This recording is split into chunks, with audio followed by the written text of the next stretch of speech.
Hello guys, कैसे हैं आप सभी लोग। तो आई होप आप सभी लोग बढ़िया होंगे। तो क्लास इंग्लिश जो हमारा 12th का क्लास था, वो वीवीआई क्वेश्चन ये मैच द फॉलोइंग पूछता है कि उसका जो नेम है रिलेट करेगा किस पोएट से या किस चैप्टर से रिलेट करेगा।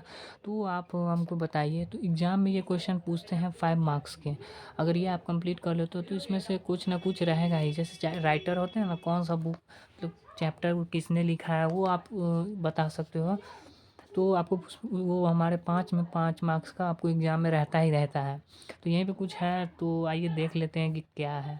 मैच द फॉलोइंग नेम जो है उसका पोएट का नाम किस चैप्टर से रिलेट है वो मैच करना है। तो हमारा जो टी एस इलियट चैप्टर था, टी एस इलियट क्या था उसमें, तो टी एस इलियट का नाम था किसी मैकेविटी मैस्टी कैट, उसको लिखे हुए थे, कवि का नाम है। और इधर कौन चैप्टर बन लिखे हुए थे वो है। तो टी एस इलियट जो था वो कौन क्या लिखा था, तो मैकेविटी द माइस्टी कैट लिखा हुआ था। तो ये होगा इसका सही आंसर। फिर उसके बाद है रूपर्ट ब्रॉक। रूपर्ट ब्रॉक क्या लिखे थे, तो रूपर्ट ब्रॉक थे तो वो चैप्टर लिखे द सोल्जर। तो 10 सोल्जर हो जाएगा इसका। वॉल्ट विटमैन जो थे हमारे, वो क्या लिखे हुए थे, तो वॉल्ट विटमैन इसमें से तीनों देख लीजिए। कमला दास तो माई ग्रैंड मदर हाउस लिखे थे। एंड वॉल्टर डील हमारे लिखे हुए थे आपको the an epitaph. And Walt Whitman लिखे थे song of my self. Song of my self लिखे थे वॉल्ट विटमैन। ठीक, तो इसका यही सही हो जाएगा। टी एस इलियट का Macavity the mystery cat, and Rupert Brooke का द सोल्जर, वॉल्ट विटमैन का the song of myself, Kamala Das का माई ग्रैंड मदर हाउस। अगर एक का नहीं आ रहा होगा तो जो दूसरे का आएगा उसको मिलाकर देखिएगा, लास्ट में जो बचेगा उसको साइन कर दीजिएगा। कमला दास का तो माई ग्रैंड मदर हाउस जो रहती थी कमला दास, राइटर जो थे, तो वो चली जाती है, डेथ हो जाती है उसकी, तो घर सूना सूना लगने लगता है। तो वही चैप्टर है इसमें। तो कमला दास, वॉल्टर डी लामारे एंड एपिटाफ जो एक शिलालेख होता है, सो उसकी जिसका डिफाइन किया जाता है उसमें एनी एपिटाफ का ये song of my self, the soldier, इसमें सोल्जर वाली बात होती है। तो इसका सोल्जर का जो है आज समरी हम लोग भी वो भी हम इसी वीडियो में देखेंगे। समरी भी 5 मार्क्स में पूछता है, तो अगर आप कर लोगे तो 5 मार्क्स आपके पक्के हो जाएंगे। तो 5 मार्क्स के ये भी पूछते हैं, तो ये सब तब तक देख लेते हैं। तो पियर एस बक जो थे वो हमारे राइटर थे। राइटर जो थे हमारे वो इसमें से किस चैप्टर को उन्होंने लिखा है, तो पियर एस बक जो थे हमारे वो इसमें से देख लीजिए। द आर्टिस्ट को तो लिखे हैं ये सिगानोया। Indian through a traveller eyes को पियर एस बक जी ने लिखा है। डोरोथी एल सेयर्स जो थे इसमें से देख लीजिए। मैरिज प्रपोजल को तो ये लिखे हैं एंटोन चेकॉफ, तो इसको कर दीजिए। Dorothy L Sayer how free is the press को इसने लिखा है, डोरोथी एल सेयर जी ने। और मार्टिन लूथर किंग को लिखे हैं आई हैव, सिगानोया को the artist, and Martin Luther King को I have a dream.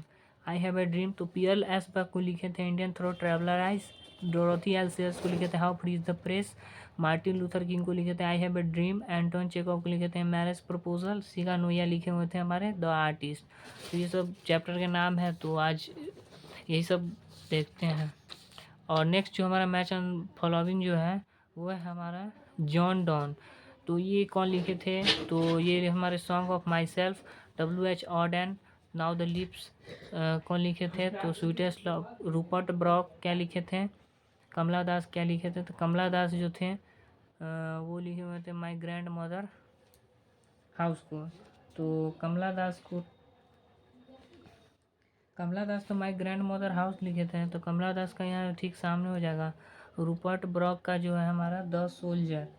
Rupert Brock ने क्या लिखा था, रूपर्ट ब्रॉक तो द सोल्जर लिखा था, तो द सोल्जर हो जाएगा। डब्ल्यू एच ऑर्डन ने क्या लिखे थे, now the lips are falling faster. W H Auden now the fall जाएगा। इस चैप्टर सबका नाम क्या है याद रखना है। और जॉन डॉने जो थे वो क्या लिखे थे, तो sweetest love I do not do it, तो इसको कोई लर्न कर लीजिएगा। वॉल्ट विटमैन तो लिखे थे सॉन्ग ऑफ माई सेल्फ, ये हो जाएगा। My grandmother house, the soldier, now the lips are falling fast, sweetest love I do. John Donne sweetest love I do. W H Auden थे now the lips are falling fast को लिखे थे। Rupert Brock the soldier को लिखे थे। And Kamala Das my grandmother house को लिखे थे। और Walt Whitman song of my self को लिखे थे। नेक्स्ट जो है हमारा एची बेट्स। एची बेट्स को किसने लिखे थे, तो एचिबेट्स जो थे राइटर का नाम है यहाँ पे, और ये हमारा लेसन का नाम है। तो एचिबेट्स जो थे हमारे वो एचिबेट्स जो थे वो क्या लिखे हुए थे, एक बार देखते हैं। द अर्थ को, एचिबेट्स जो थे हमारे द अर्थ को लिखे हुए थे। और जर्मन ग्रीर जो थे हमारे चाइल्ड इज बोर्न, जो बोर्न होगा वो वाले लिखे थे। एंड द अर्थ को लिखे थे एचिबेट्स। Dorothy L Sayers, the doctor Zakir Hussain को भारत इज माई होम को लिखे थे doctor Zakir Hussain. Martin Luther King I have a dream. And Dorothy L Sayer how free is the press.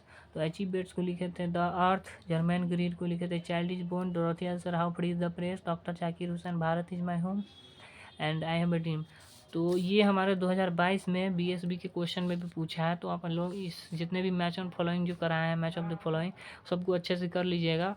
तो चैप्टर का नाम याद रहेगा तो मैच अपने आप हो जाएगा। जैसे एक नहीं मिल रहा है, जर्मन ग्रीन नहीं मिल रहा है, तो एचिबेट्स का पता है तो the earth. Dorothy L shares है तो डोरोथी एल सेयर्स का पता है तो डोरोथी एल सेयर्स का how free the press. Zakir Hussain का भारत में एक बचेगा, लास्ट में जो बचेगा उसको टिक कर दीजिएगा, ऐसे भी आप कर सकते। तो आइए हम लोग समरी देखते हैं द सोल्जर का। द सोल्जर चैप्टर का समरी से आप सिंपल में लिख सकते हो। द सोल्जर का समरी ये पूछता ही पूछता है, इस बार कहीं हो तो ये भी पूछ दे 5 मार्क्स में। तो द सोल्जर चैप्टर का जो हमारे ये थे वो थे रूपर्ट ब्रॉक जी ने। रूपर्ट ब्रॉक जी थे। तो आइए देख लेते हैं बुक में रूपर्ट ब्रॉक।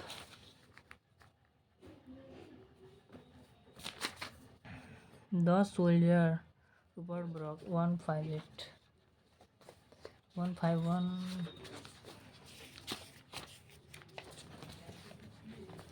ये जो हमारा द सोल्जर चैप्टर था वो इनका जन्म हुआ था 1915। तो ये आप लिख दीजिएगा, इनका जन्म लिया था, बोर्न किए थे 1887 में, और इनका जो मृत्यु हुई थी 1915 में हुई थी। तो ये तो इसका कुछ दिया हुआ है, और ये द सोल्जर का है तो इसको आप पढ़ लीजिएगा, ये बुक में दिए। आज समरी बता देते हैं इसमें का।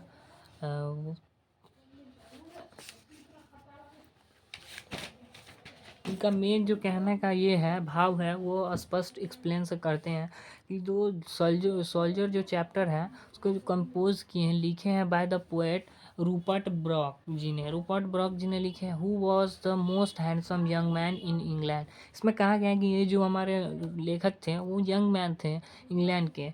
और जो द सोल्जर हैं ये वॉर सोनेट है लिखे हैं, that has been written by Rupert Brooke, जो रूपर्ट ब्रॉक के जी के द्वारा लिखा गया है। He is also called war poet. ये जो हमेशा मतलब वॉर मतलब क्या था, युद्ध, पोएट मतलब कविता, युद्ध कविता है यह। Through this poem the poet has shown his patriotism toward his England. इस पोएम में जो हमारे ये हैं लेखक हैं वो पैट्रियोटिज्म दिखाते हैं, मतलब सिपाही जो होते हैं अपने साहस को दिखाते हैं देश के प्रति। He has great desire to sacrifice his life for, वो उसको मतलब जो सेक्रीफाइस करेंगे अपने जीवन को जो है अपने देश के प्रति व्यतीत करना, मतलब अपने आप को उसके अमर हो जाना कहते हैं। वो जो इच्छा है इसका वो सेक्रीफाइस करना चाहते हैं अपने देश के प्रति, वो उसको महानता मानते हैं। ही सेज डैट, वो कहते हैं his body is just for his country. उसकी जो उसकी जो शरीर है पोएट की, वो कहते हैं कि वो हम न्यौछावर करना चाहते हैं देश के प्रति। वो सिंपल में लिखा हुआ है says that his body just for his country. He also says that he does not wants piece. ये और कहते हैं ये जो है हमारे मतलब पीस मतलब क्या हुआ, शांत अभाव में रहना नहीं चाहते हैं। He says that he does not want fight between two country. ये नहीं चाहते कि दो देशों के बीच मतलब फाइट हो या लड़ाई हो या कुछ भी हो। And lastly he is always contacts with English air of England. और ये हमेशा कॉन्टैक्ट इंग्लिश एयर इंग्लैंड के इन्वायरमेंट में कहने का आशय हुआ, वो मतलब हमेशा रहना चाहते हैं। इनके जो हमारे लेखक थे वो रूपर्ट समरी की, फिलहाल ये कविता है तो भाव को यहाँ स्पष्ट किया गया है। तो समरी आप है इसे आप लिख सकते हो, बहुत ही सिंपल शब्दों में लिखा है, लिख ही सकते हो। He says that his body just for his country, ज़्यादा कुछ इसमें करना नहीं है। और चैप्टर को आप देख लोगे। I if should I die think only this me corner of foreign field that is ever for England. मतलब ये हमेशा इंग्लैंड के बारे में बोलते हैं कि हम अपने देश के प्रति ऐसे हैं वैसे हैं, मतलब देश के प्रति जो कुछ हम करेंगे। Rich earth as rich concealed England bore safe England breathing English air, a body of England है ना, मतलब कांटेक्ट में इंग्लिश एयर के कांटेक्ट में रहना चाहते हैं, इस लाइन को जोड़े हैं ना आप, इस context with English air of English air washed washed by rivers blessed by sun and think this heart evil internal minds gives back to England। तो ये हमेशा मतलब इंग्लैंड के बारे में, दो देशों के बीच में झगड़ा न करें, in hearts at peace under an English heaven and laughter lot of friends and gentleman. तो मेन आशय इनका यही कहने का है कि हम अपने देश के, इंग्लैंड जो है हमारे दो कंट्री के बीच में फाइट ना हो, हम अपने देश के प्रति हमेशा न्यौछावर रहे। तो इसको आप समरी में छोटा ही, मतलब समरी 5 नंबर का पूछेगा तो आप इसको लिख सकते हो, तो आप इसे रिटेन कर सकते हो।